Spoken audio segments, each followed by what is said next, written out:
Salam sejahtera buat kita semua. Apa kabar? Hari ini kita ketemu kembali dalam program Obras, obrolan santai.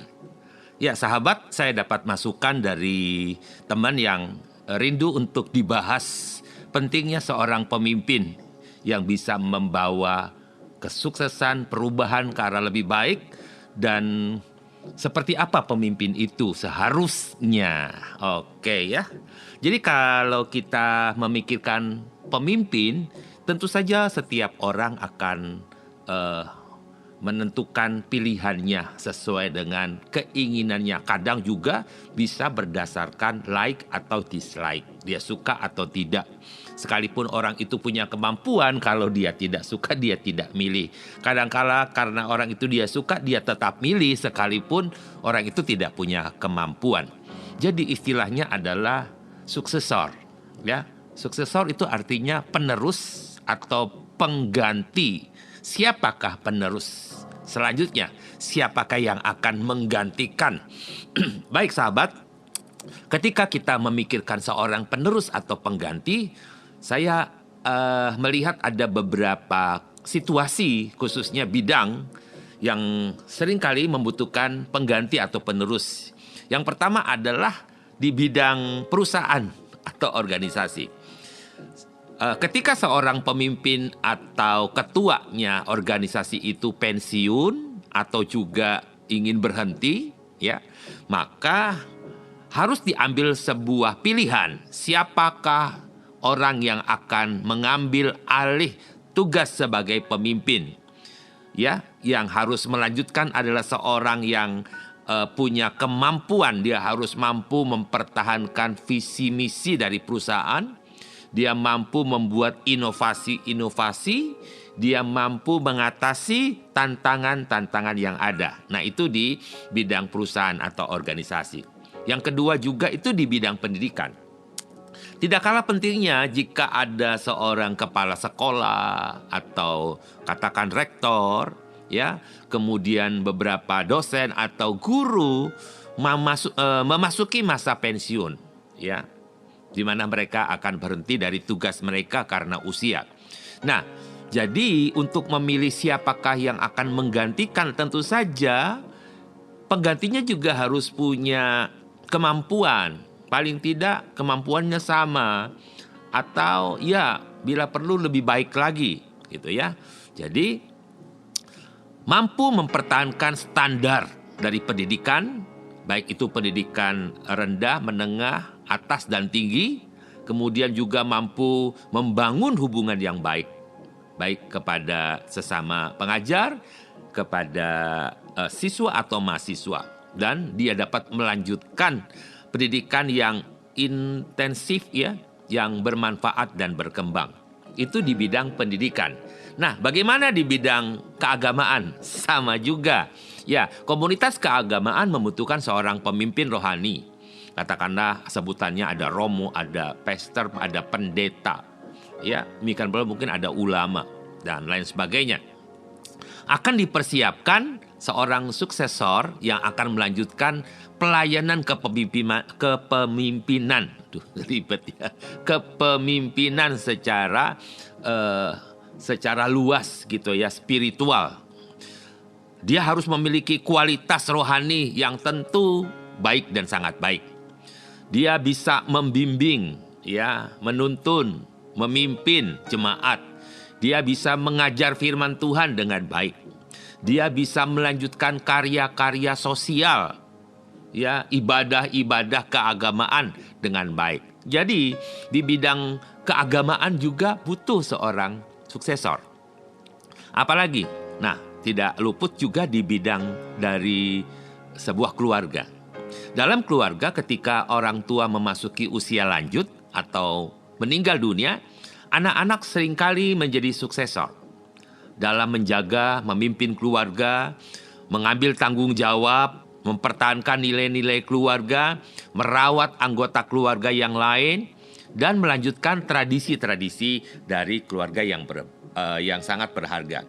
Jadi sebenarnya menjadi seorang suksesor itu tidak hanya mengambil alih, tetapi juga tentang mewarisi dan melanjutkan warisan nilai-nilai yang ada. Menjaga terus berkesinambungan bahwa inovasi, pembaharuan yang relevan dan juga dalam konteks keadaan keluarga yang dalam keadaan seperti sekarang ini. Nah, jadi dari aplikasi hidup, prinsip-prinsip itu juga dibutuhkan. Tetapi yang sekarang yang lagi tren di Indonesia itu adalah kepemimpinan seorang presiden. Nah, semua siap-siap di 2024. Siapakah yang akan melanjutkan pegang tongkat kepemimpinan Presiden Indonesia di tahun 2024? Berarti ini di bidang politik, ya, kenegaraan. Siapakah yang akan menggantikan? Siapakah presiden selanjutnya di 2024? Kita tahu bahwa kita memiliki presiden yang luar biasa hebat, ya. Presiden kita Bapak Joko Widodo, ya, seorang pemimpin yang luar biasa, kerja bertanggung jawab, menghasilkan banyak karya-karya, inovasi, dan memikirkan rakyat sedemikian rupa. Berarti penerusnya minimal harus seperti Pak Jokowi, ya, punya visi, punya gagasan, bekerja keras untuk membangun Indonesia. Semua harus sama rata pembangunannya, dimanapun harus sama. Semua harus berkembang, semua harus menikmati hasil pembangunan, semua mendapatkan fasilitas yang sama. Nah, berarti kita orang Indonesia, masyarakat Indonesia akan mulai memilih siapakah orang yang seperti Jokowi. Paling tidak seperti Jokowi. Kalaupun lebih lagi, ya puji Tuhan, gitu ya. Punya pemimpin dan ada beberapa nama yang sudah muncul. Bagi saya, kita percayakan kepada orang-orang yang tepat dalam pemilihan. Generasi akan berkembang generasi demi generasi. Saya menemukan baik di organisasi kepemimpinan organisasi, di pendidikan, di bisnis juga begitu sama. Di politik juga dalam konteks politik juga sama. Di organisasi atau bisnis juga sama. Siapa yang akan melanjutkan sebuah bisnis? Siapa yang akan melanjutkan menjadi pemimpin atas sebuah perusahaan besar? Tentu harus memiliki orang-orang yang punya integritas yang tinggi. Apakah saudara pernah berpikir, sahabat pernah berpikir, apa yang membuat seseorang harus menjadi penerus dan harus melanjutkan sesuatu yang baik? Ya tentu saja sesuatu yang baik itu harus dipertahankan atau dilanjutkan. Di dalam Bible ada satu ayat bagaimana seseorang menjadi penerus. Ya, saya menemukan sebuah kisah yang menarik sekali, yaitu kisah tentang Nabi Elia dan Elisa. Dituliskan dalam 2 Raja-Raja 2 ayat 9 dikatakan begini. Ketika mereka sudah menyeberang, Elia berkata kepada Elisa, "Mintalah apa yang dapat aku lakukan bagimu sebelum aku terangkat daripadamu." Elisa menjawab, "Biarlah kiranya aku mendapat 2 bagian dari rohmu." Nah, konteks ayat ini sebenarnya menunjukkan sebuah momen yang sangat penting ketika Elia akan diangkat ke surga oleh Tuhan.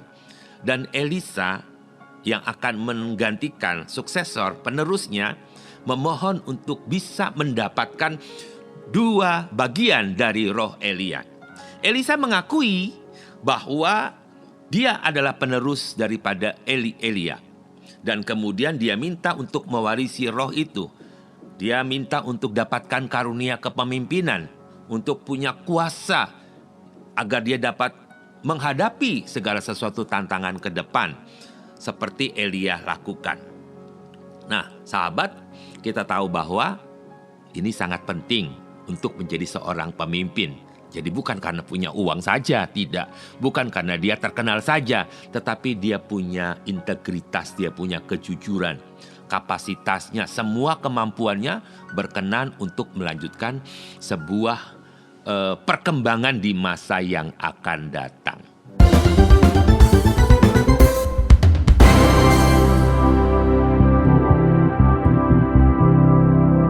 Bagaimana dengan karakter seorang pemimpin pengganti penerus yang akan menggantikan kepemimpinan selanjutnya?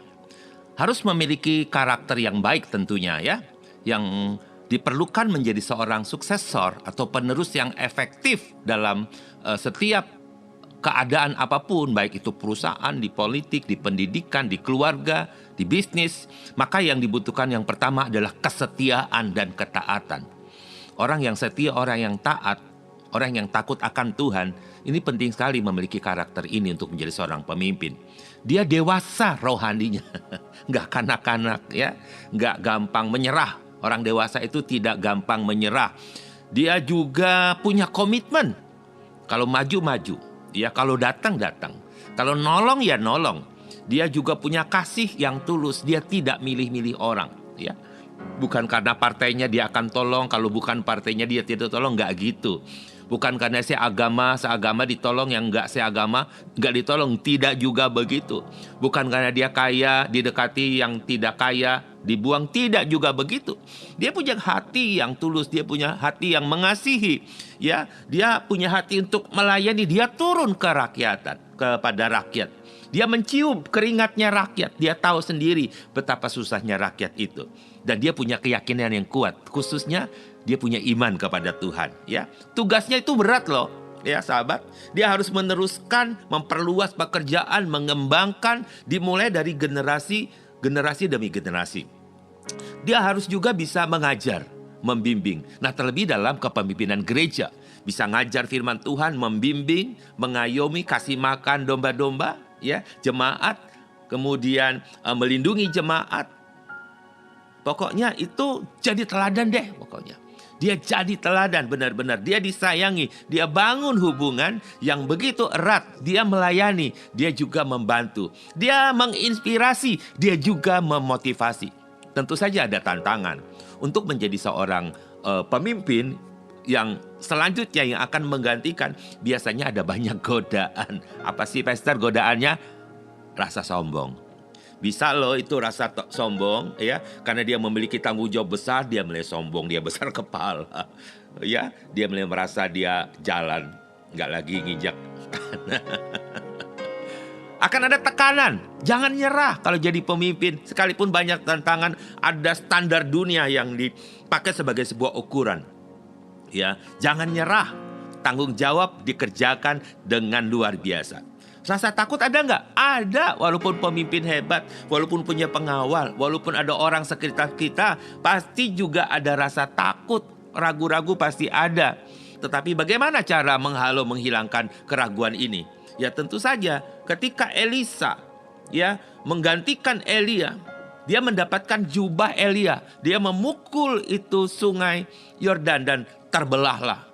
Dia berkata, di manakah Tuhannya Elia, Tuanku? Dan dia mendapatkan kuasa itu. Nah, rasa takut, ragu-ragu pasti ada. Tetapi kita dapat dan bisa melewatinya bersama-sama dengan Tuhan. Jangan takut. Orang yang takut akan Tuhan, orang yang memilih Kristus, punya kuasa di dalamnya. Amin ya. Kemudian jika ada perbedaan pendapat, ada konflik dari komunitas, ya, dari sisi yang lain, apa yang harus dilakukan seorang pemimpin? Ya, mari. Jadilah seorang pemimpin justru yang bisa meredakan konflik. Silakan berikan tanggapan Anda, ya. Bukan seorang pemimpin yang otoriter.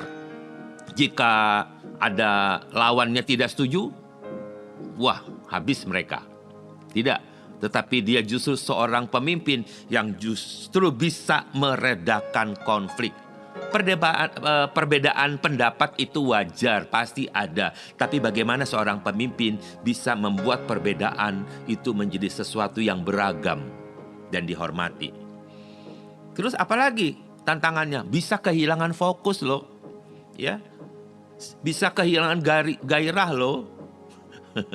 Karena banyak kesulitan, dia bisa turun fokusnya, tugas dia jadi, ya udah dah kok gue begini ya. Wah, ini netizen menyerang gua gitu ya. Ya, bukan karena kesibukan, tetapi tantangan pasti ada. Apa yang harus diambil oleh Elisa ketika dia harus melanjutkan pelayanan Nabi Elia?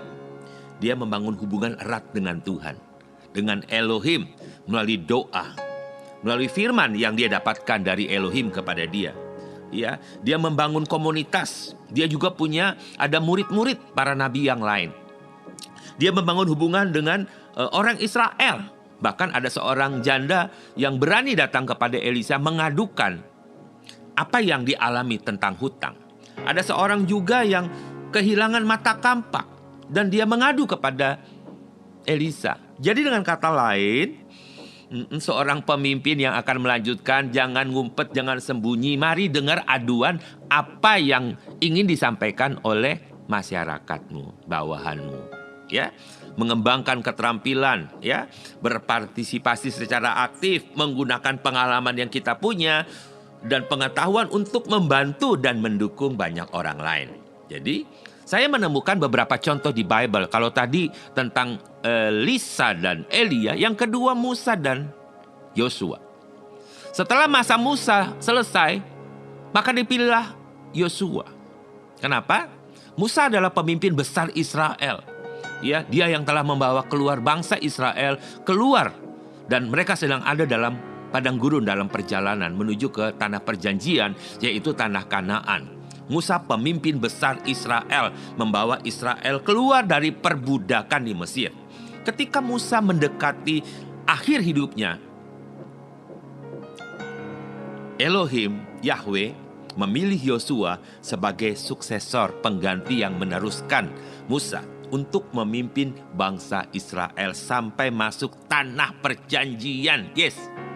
Apakah Yosua tidak ada tantangan? Oh, tantangan ada, ditolak, dianggap masih muda, tidak seperti Musa. Apakah Yosua ragu-ragu? Ya, suatu saat dia ragu-ragu. Tapi Tuhan menguatkan hati Yosua untuk tetap teguh, untuk memandang ke Tuhan. Jangan berbelok ke kanan atau ke kiri. Siapa lagi ya? Paulus dan Timotius. Paulus seorang rasul, ya, mengajarkan, mentraining Timotius sebagai seorang suksesor yang akan menggantikan dia. Paulus memberikan instruksi kepada Timotius tentang bagaimana memimpin jemaat, bagaimana jadi teladan walaupun ia masih muda, meneguhkan jemaat, meneguhkan iman dari orang-orang yang percaya Yesus. Keren kan? Siapa lagi? Yesus dan para rasul murid-muridnya. Dalam kitab Injil menuliskan Yesus ada seorang juru selamat yang akhirnya memilih 12 muridnya. Ya. Sebelum dia diangkat ke surga, ia meminta kepada murid-muridnya untuk tinggal di Yerusalem sampai mereka mendapatkan kuasa dan melanjutkan pelayanan Yesus. Saudara dan saya sahabat-sahabat, engkau juga dipilih Tuhan untuk melanjutkan pekerjaan apa yang Yesus lakukan. Yesus pernah berkata, kamu akan melakukan perkara-perkara, perbuatan-perbuatan yang hebat, bahkan melebihi dari apa yang pernah kulakukan. Wah, ini kan 2 kali ganda. Seperti Elisa mendapatkan roh 2 kali ganda dari Elia. Kita juga sama. Di masa anugerah, kita diberi anugerah, kita diberi kuasa. Bukan cuma keselamatan, tapi kuasa untuk menjalani sebagai duta-duta Kristus, dipilih oleh Kristus untuk melanjutkan pekerjaannya. Adapun pekerjaanku adalah melakukan kehendak Bapakku di surga. Paulus yang masih muda, setelah dia mengajarkan Timotius yang lebih muda, apa yang terjadi? Timotius menjadi seorang pemimpin dan gembala yang terbaik. Ya. Oke, saya ingin mengakhiri obrolan kita tentang kepemimpinan hari ini. Panggilan Elohim tidak akan pernah berakhir pada generasi sebelumnya, tetapi menanti Anda, sahabat-sahabatku, untuk menjadi seorang suksesor yang luar biasa dalam kerajaannya. Suksesor bukan hanya mengambil alih, tetapi juga tentang memberikan warisan iman dan kebenaran kepada generasi yang akan datang. Jadilah suksesor yang mengubah dunia melalui kasih, pelayanan, dan dedikasi yang tulus dalam membangun kerajaan Elohim di muka bumi ini. Tuhan memberkati Indonesia. Tuhan juga memberkati kita sekalian. Sampai jumpa pada program selanjutnya. Tuhan Yesus memberkati. Amin.